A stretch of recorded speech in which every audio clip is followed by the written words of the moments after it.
नमस्कार, मैं वाजपेयी अपने YouTube चैनल मेघपन वाजपेयी पे आपका बहुत बहुत स्वागत करता हूं। जैसा कि आपको पता है कि हम लोग नंबर सिस्टम के यूनिक जो कॉन्सेप्ट हैं उनको डिस्कस कर रहे हैं। अगर आपने इससे पहले वाली क्लासेस को नहीं देखा है तो उनको भी जाके देखिए। हर एक क्लास में आपको कुछ ना कुछ नया जरूर सीखने को मिलेगा। और ये जो क्लासेस हमने स्टार्ट किए हैं इसका पर्पज़ यही है कि हर एक चैप्टर के जो यूनिक कॉन्सेप्ट हैं वो आप कम से कम टाइम में सीख पाएँ। तो आज भी कुछ नया जरूर आप सीख के जाने वाले हैं, इतना मैं आपसे वादा करता हूँ। तो चलिए स्टार्ट करते हैं। पहला क्वेश्चन आप लोग देख पा रहे होंगे, दिया हुआ है कि 120 को कुल कितनी संख्याओं से विभाजित किया जा सकता है। यानी कि आपसे पूछ क्या रहा है, भाजकों की संख्या पूछ रहा है। तो भाजकों की संख्या कैसे निकालेंगे? सबसे पहले इसे प्राइम फैक्टर में तोड़ेंगे। तो इसको अगर हम इसके गुणनखंड करें तो क्या होगा, 2 से काट सकते हैं 60 होगा, फिर उसके बाद 2 से काटेंगे तो कितना होगा 30 होगा, फिर 2 से काटें तो कितना होगा 15 होगा, 3 से काटें तो 15 होगा, 5 से काटें तो यहाँ पे 1 आएगा। यानी कि इसके फैक्टर क्या हो गए, 2 की पावर 3 इंटू 3 की पावर 1। जब कोई पावर नहीं होती तो 1 पावर मानी जाती है, और 5 की पावर 1। तो इसके भाजकों की जो संख्या होगी वो आपकी कितनी होगी, भाजकों की जो संख्या होगी वो क्या होगी, 3 में 1 जोड़ दो तो कितना हुआ 4, 1 में 1 जोड़ दो तो कितना हुआ 2, और 1 में 1 जोड़ दोगे तो कितना होगा 2। यानी कि 4 दूनी 8 दूनी 16। ठीक है, यानी कि जो भाजकों की संख्या होगी वो कितनी होगी 16। यानी कि ये जो संख्या है वो कुल 16 संख्याओं से विभाजित होगी। क्लियर? यानी कि 16 संख्याओं से इस संख्या को काटा जा सकता है। अब आपके दिमाग में ये क्वेश्चन आ रहा होगा कि सर आपने इसमें ऐड क्यों किया, यही तो सबसे बड़ी बात है। तो उस चीज़ को समझ लो कि इसके पीछे का जो कॉन्सेप्ट है वो क्या है, क्यों यहाँ पे पावर में 1 जो है जोड़ा जाता है, इसके पीछे का कॉन्सेप्ट क्या है वो आप आज तक हो सकता है आपको ना समझ में आया, वो मैं आपको यहाँ पे समझा देता हूँ। जैसे अगर मैं आपसे कहूँ कि 4 जो है इसको कुल कितनी संख्याओं से काटा जा सकता है, तो आप कहोगे भाई ये संख्या 1 से कटेगी, 2 से कटेगी और 4 से कटेगी। यानी कि टोटल कितनी संख्याओं से ये संख्या विभाजित होगी, 3 से, 3 संख्याओं से विभाजित होगी। इसी तरीके से अगर मैं कहूँ 8 जो है ये कितनी संख्याओं से कटेगा, 1 से कट जाएगा, ठीक है, 2 से कट जाएगा, उसके अलावा 4 से कट जाएगा और 8 से कटेगा। यानी कि टोटल कितनी संख्याओं से विभाजित हो रहा है, 4 संख्याओं से। ठीक है, अब ये 4 कैसे आया, देखो इसको हम लोग 4 को क्या ले सकते हैं, 2 पे पावर 2।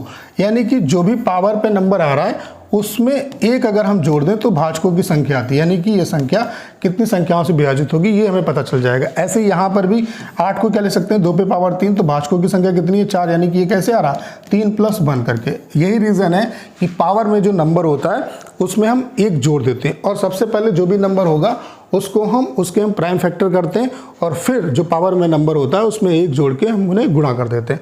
तो समझ में आ गया होगा कि क्या कॉन्सेप्ट है पावर में 1 जोड़ने का। क्लियर? अगला क्वेश्चन आप लोग देख पा रहे होंगे, यहाँ पे ये पूछ रहा है कि 24 को कुल कितनी संख्याओं से विभाजित किया जा सकता है। तो कोई दिक्कत वाली बात नहीं। देखो 24 को क्या ले सकते हैं, 8 तिया 24। अब 8 को क्या ले सकते हैं, 2 की पावर 3, चूंकि प्राइम फैक्टर में तोड़ना है।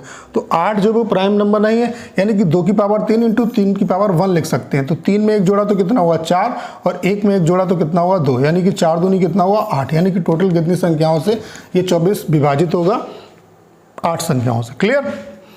अगला क्वेश्चन आप लोग देख पा रहे होंगे, दिया हुआ है कि 143 को कुल कितनी संख्याओं से विभाजित किया जा सकता है। तो इसको हम लोग क्या ले सकते हैं, 11 से हम काट सकते हैं। तो 11 एकन 11, 11 एकन 11, और कितना बचा आपका 13। यानी कि 11 इंटू 13 होता है आपका, ये 11 इंटू 13 होता है। यानी कि 11 की पावर 1 और 13 की पावर 1। तो 1 में 1 जोड़ा तो कितना हुआ 2, और 1 में 1 जोड़ा तो कितना हुआ 2। यानी कि टोटल कितनी संख्याओं से ये संख्या विभाजित होगी, 4 संख्याओं से। क्लियर?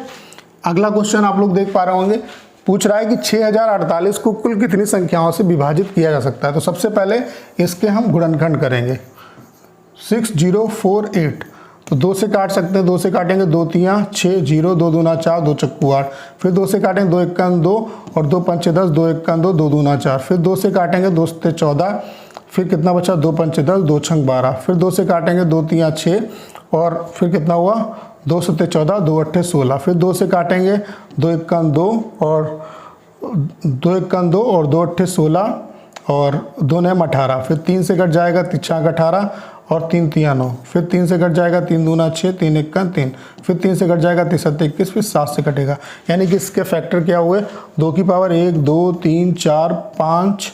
यानी कि 2 की पावर कितनी हुई आपकी 5, 3 की पावर कितनी हुई 3, और 7 की पावर 1। तो टोटल कितने भाजक होंगे इसके, यानी कि 5 में 1 जोड़ा तो 6 हुआ, 3 में 1 जोड़ा तो कितना हुआ 4 हुआ, और 1 में 1 जोड़ा तो कितना हुआ 2, 6 चौक 24 दूनी कितना हुआ 48, यानी कि टोटल ये जो नंबर है वो कितनी संख्याओं से कटेगा, 48 संख्याओं से कटेगा। क्लियर। तो अब आपके लिए क्वेश्चन है कि 1696 जो है वो कुल कितनी संख्याओं से विभाजित किया जा सकता है। इस क्वेश्चन का जो आंसर है वो कमेंट बॉक्स में आपको कमेंट करके बताना है। तो उम्मीद करता हूँ कि इस क्लास से कुछ नया जरूर आप सीख पाए होंगे।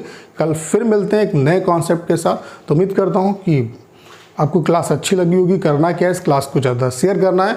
उसके अलावा अगर आप चैनल पर नए हैं और आपने अभी तक इसे सब्सक्राइब नहीं किया है तो प्लीज़ चैनल को सब्सक्राइब करना मत भूलिएगा।